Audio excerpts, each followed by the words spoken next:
Ya, pemilihan umum 2024 itu kan ada dua. Ada pemilihan legislatif dan ada pemilihan presiden, dan nanti akan diikuti juga setelah itu ada pemilihan gubernur dan pemilihan bupati wali kota. Oleh karena itu maka warga Persyarikatan Muhammadiyah tentu harus terlibat aktif dalam proses-proses politik itu. Tidak boleh pasif, tidak boleh antipati, dan keaktifan itu dibuktikan dalam bentuk partisipasi yang bersifat konstruktif. Partisipasi konstruktif itu ya antara lain kita terlibat dalam proses-proses politik yang ada, kemudian berusaha untuk menjadi warga negara yang kritis dalam menyikapi berbagai kampanye dan tawaran program kerja, serta kita berusaha untuk menjadi komunitas yang dapat menjadi teladan bagi komunitas yang lain, terutama dalam menyikapi perbedaan pilihan politik. Tapi yang ingin saya tekankan, jangan sampai masyarakat ini terlalu fokus pada pemilihan presiden dan kemudian menganggap pemilihan legislatif ini tidak penting. Menurut saya kedua-duanya ini sama-sama pentingnya, karena posisi DPR itu kan sejajar dengan posisi presiden dan punya kemenangan yang juga sebenarnya secara konstitusional sama-sama kuatnya. Presiden punya kekuatan eksekutif, DPR punya kekuatan legislatif, dan presiden ini juga tidak bisa dalam bekerja terlepas dari DPR, karena undang-undang itu dibuat pemerintah bersama DPR. Anggaran itu dibuat bersama pemerintah dengan DPR. DPR punya hak untuk mengawasi jalannya pemerintahan. Sehingga karena itu maka masyarakat jangan hanya terpaku pada pemilihan presiden dan mengabaikan pemilihan anggota legislatif. Ini dua-duanya penting dan harus dipentingkan. Nah, terkait dengan pilihan presiden, ya saya kira Muhammadiyah tentu bersyukur ya bahwa pada akhirnya calonnya tidak hanya dua.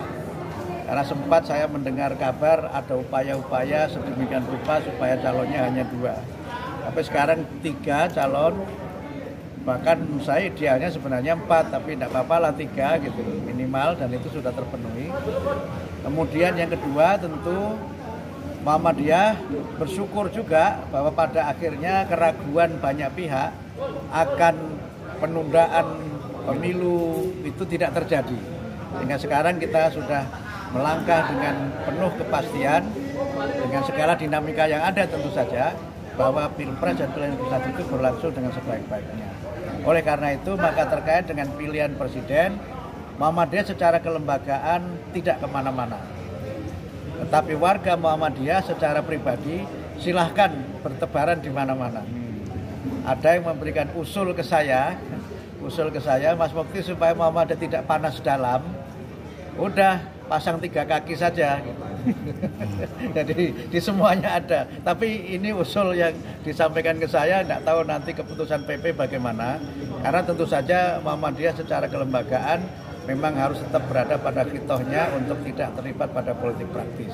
Tapi warga Muhammadiyah silahkan menentukan pilihan yang tentu saja sesuai dengan garis kebijakan persyarikatan, yaitu memilih yang terbaik, memilih yang punya kompetensi, dan menghindari berbagai macam bentuk kecurangan pemilu, kecurangan politik, dan menghindari semaksimal mungkin praktek-praktek politik yang memecah belah umat dan bangsa.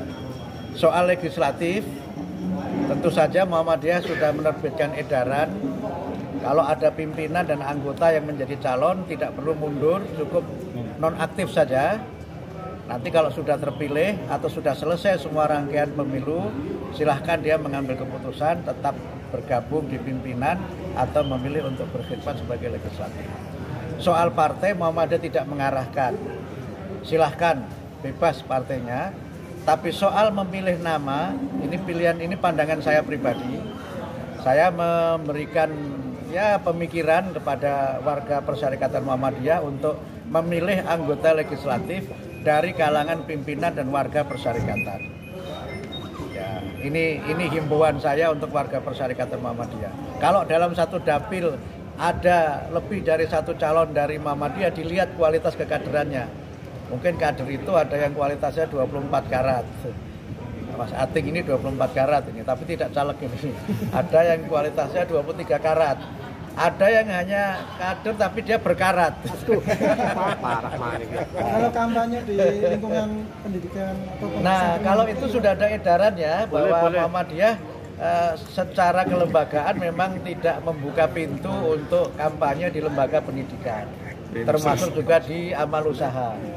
Tetapi memang ada aspirasi baru, dari beberapa rektor, tidak semua rektor, di beberapa rektor. Mas Mukti, tolonglah untuk kampus-kampus tertentu kami diizinkan. Nah, ini sepertinya kami sedang mempertimbangkan usulan itu, tapi tentu bentuknya itu tidak kampanye yang sifatnya pengerahan massa, tapi mungkin bentuknya adalah kajian atau kalau perlu ya debat gitu. Kalau perlu adu gagasan, atau kalau adu gagasan mungkin kan masing-masing kita tampilkan, itu mungkin wewenangnya KPU. Mungkin kita lakukan apa? Uji gagasan, kira-kira begitu. Muhammadiyah menguji program-program yang ditawarkan oleh para calon presiden dan wakil presiden. Nah, itu masih kita mungkinkan, tapi mungkin akan sangat terbatas. Karena memang masa kampanye juga sangat terbatas, karena hanya 75 hari. Dan saya yakin juga jadwalnya sangat padat. Tapi seandainya itu dimungkinkan, saya kira Muhammadiyah akan memberikan istisna lah itu, perkecualian atau izin khusus untuk perguruan tinggi tertentu nanti menyelenggarakan ya semacam uji publik atas program-program yang ditawarkan oleh pasangan calon presiden dan wakil presiden. Di antara 3 capres dan semuanya juga sepertinya dinyatakan lolos oleh KPU. Soal nanti pilihannya bagaimana ya itu nanti kembali kepada warga Persyarikatan Muhammadiyah. Tetapi mungkin ya, ini belum pasti, Muhammadiyah akan menyelenggarakan konsolidasi nasional dengan mengundang para pimpinan wilayah Muhammadiyah. Insya Allah juga mungkin Aisyah akan kita undang, bagaimana menyikapi Pilpres dan Pileg ini. Nah, nanti bagaimana keputusannya, saya tidak akan mendahului keputusan yang mudah-mudahan nanti bisa diambil pada saat konsolidasi nasional.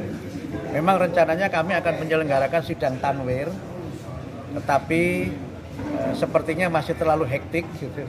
Karena kita baru saja selesai muktamar, wilayah juga banyak yang baru selesai muswil, ya sebagian juga baru menyelenggarakan pengukuhan, sehingga masih banyak sekali kegiatan di wilayah. Mungkin kalau kita mengadakan tanwir secara timing itu belum begitu diperlukan. Karena itu yang mungkin kita lakukan nanti adalah konsolidasi nasional dengan mengundang pimpinan wilayah Muhammadiyah dan Aisyah seluruh Indonesia bagaimana menyikapi Pilpres dan Pileg 2020. Itu nanti hasilnya akan semacam menjadi instruksi atau bagaimana? Hasilnya biasanya berupa himbauan normatif ya. Yang sudah memang selalu ada himbauan normatif menyangkut kriteria pimpinan yang kita pilih. Kemudian bagaimana warga Persyarikatan Muhammadiyah ini menentukan pilihan, tentu saja dengan berbagai pertimbangan yang bersifat normatif ya, tidak bersifat politik praktis. Oke, sip.